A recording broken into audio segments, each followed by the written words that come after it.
Hello and welcome to Moneylife. This is Sucheta Dalal. This week, some food for thought. We're going to talk about Cafe Coffee Day.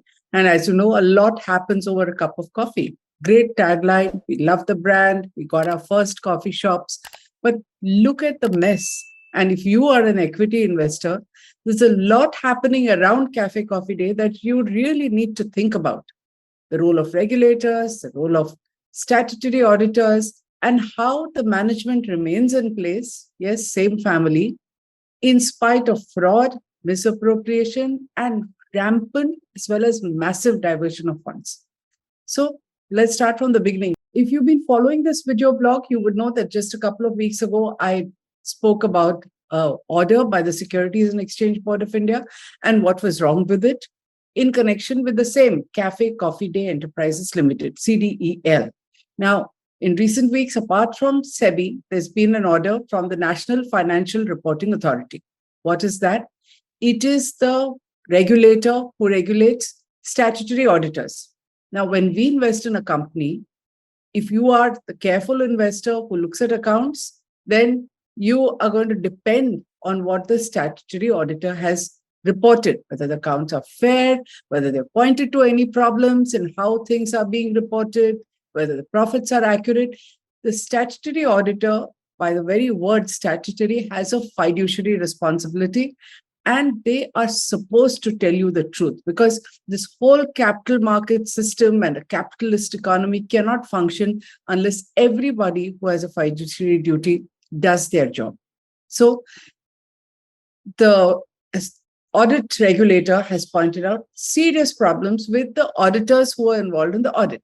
The irony is that the Ministry of Corporate Affairs, to whom this auditor or audit regulator reports, is very happy to allow Cafe Coffee Day to continue to be run by Malavika Hegde, who is the wife of VG Siddhartha, better known as VGS, who died by suicide in 2019 after admitting to massive mismanagement of funds amounting to fraud. In fact, it was just the kind of bomb that Ramalinga Raju of Satyam exploded one fine morning. The difference here was it was much more tragic because he died by suicide.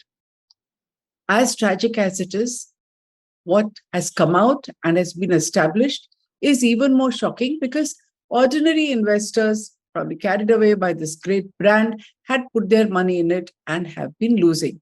Now, Malavika Hegde is the CEO as well as a board director. She presides over a company that has slipped into the red, which is reflected by the continuous slide in the share price. The share price is now around 32 rupees a couple of days ago. And this has been a decline ever since, even before VGS's suicide.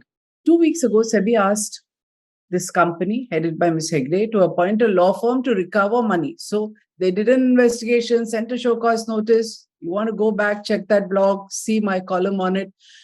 And having found all this, instead of taking action on its own, it tells this company, headed by Ms. Hegde, wife of VGS, to appoint a law firm and recover the money. Now, recover the money from whom? The money was diverted to the same family's companies. Private companies, subsidiaries, entities owned by them privately. They will appoint a law firm and get this money back. Now, how feasible is it? I think each of you is more than capable of applying your minds. But the question that we're asking is, what on earth is the regulator doing? And you want to know who's affected. Mutual funds are slowly going away. There is no mutual fund holding. There's hardly any institutional holding, maybe some legacy holding because of pledged shares. 86% of the shares almost belong to ordinary investors. The promoter holding also has declined from 14.6 on 31st March 2020 to 9.59 on 31st December, the short period. Now, earlier, 45.8% of this 14.6 was pledged. Since it's down to 9.59, one just assumes that those pledged shares have been sold when the time was appropriate. Now, let me come to the latest order, which is by NFRA, the audit regulator. This has done an audit of one company. There'll be many more, okay? So these orders are in connection with one company in the group. The first is an order against chartered accountants A.S. Sundaresha, Madhusudan UA, Pranav Ambekar. They all belong to a company called ASRMP and Company, which are part of the engagement team who did the audit of Coffee Day Global Limited. The second order, the next day, 13th April, was against Lavita Shetty, who is the proprietor of Lavita and Associates, which did the statutory audit of MACL. What is MACEL? Now, first of all, Coffee Day Global Limited is a subsidiary of Café Coffee Day. It is the sole buyer of coffee beans produced by another company called Mysore Amalgamated Coffee Estates Limited, or MACEL. Mysore Amalgamated Coffee Estates had over 10,000 acres of coffee estates. Almost entire holding was owned by Siddhartha's father. So it's a private company, right? So between this, why is this private company so important? Because it is the recipient of a massive amount of money diverted from the public limited companies to them. And we're not talking about small amounts, we're talking about thousands of crores. Okay, we're going to come to that. And under the benign supervision of these statutory auditors, multiple of them, Navita and all the others. Now, both of NFRA's orders were based on a reference from SEBI, based on the forensic audit, which again talked about diversion of 3,535 crore. This money was diverted from 7 subsidiaries of Café Coffee Day to MACEL.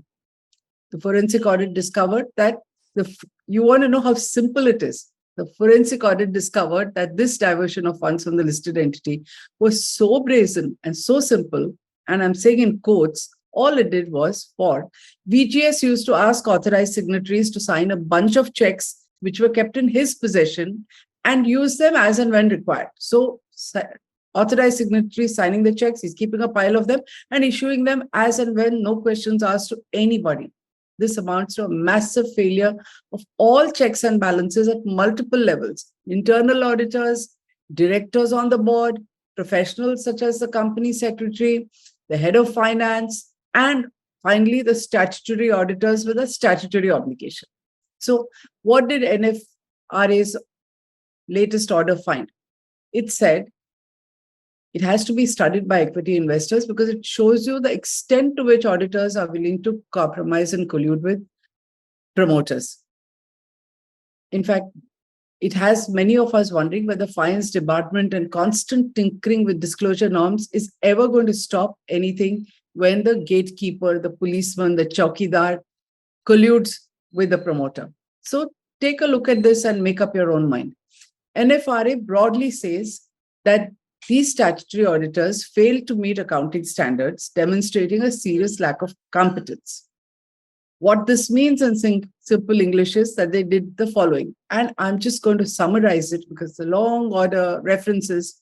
So 1, falsely claimed to present a true and fair view of the accounts of this global company, Café Coffee Day Global Limited, for 2018-19. And they did this despite material and pervasive misstatements to the tune of 7,514 crores. Yes, that much. Okay.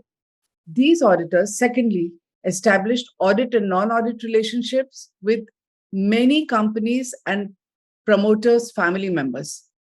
So you're doing one audit, you get into relationships with everybody else so that there is more business. This is a polite way of saying they were corrupt and compromised because you're not supposed to do it.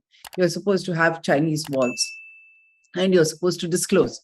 Third, it says they failed to exercise professional judgment and skepticism during audit of transactions of, again, 6,958 crore, which is nearly 7,000 crore, which were fraudulently entered with Madras Amalgamated Coffee.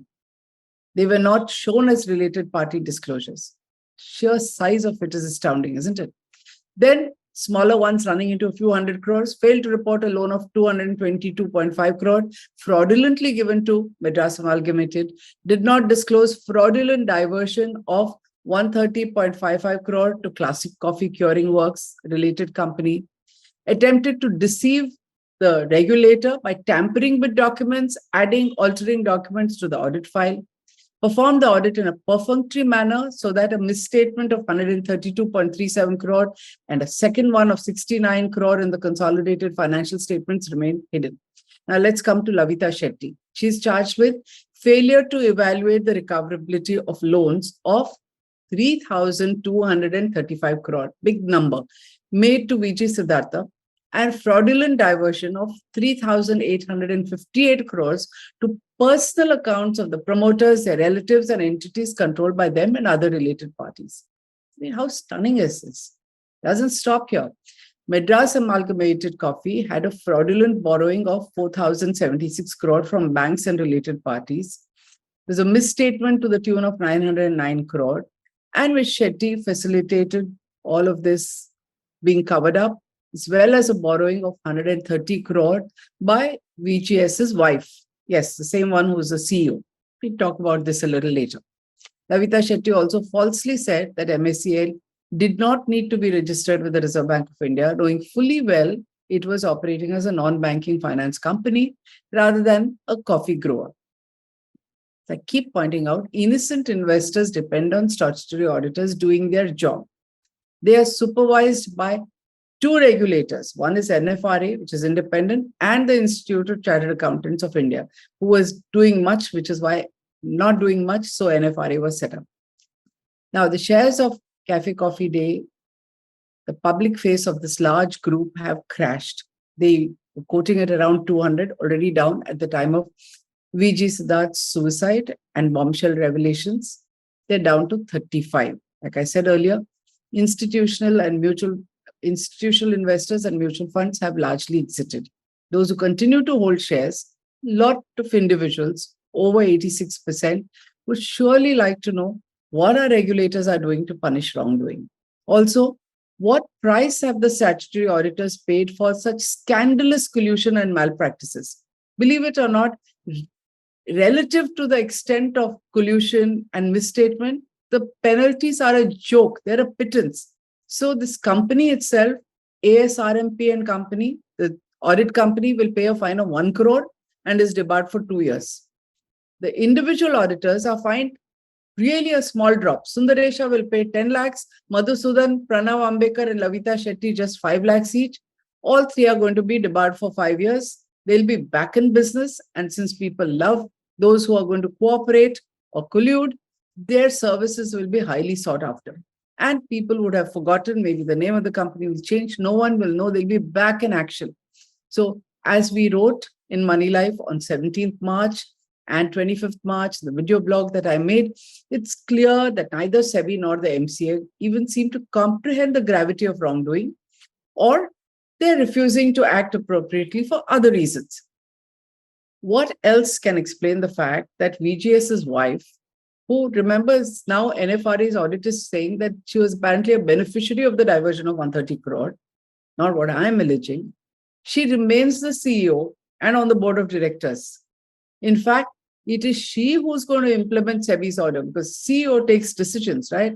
She's going to decide the law firm, which is going to recover money, which was diverted to whom? Few thousand crore, at least 3,500 crore, diverted to her own family, including there is 130 crore to herself. Now, MCA has the power to protect investors. It has a lot of laws which it can implement to ensure that there is an independent management. NFRA reports to the MCA. It's a silent spectator. The MCA is a silent spectator. The minister in charge also happens to be our very powerful finance minister, Nirmala Sitharaman. In the circumstances, isn't it hard to believe that we can clueless actions by our regulators and the silence of the MCA is purely by chance? One additional fact that you should remember is that the whole Café Coffee Day group is, especially Malavika Hegde, extremely politically powerful and politically connected. Is there something in that? Clearly, the prevailing maxim with the regulator seems to be, show me the person and I'll show you the rule. If you don't like it, if you are an investor, this should worry you. So if it worries you, do spread the word, do write a note, ask the regulator, ask questions. Let's try and work at bringing about change. Thank you.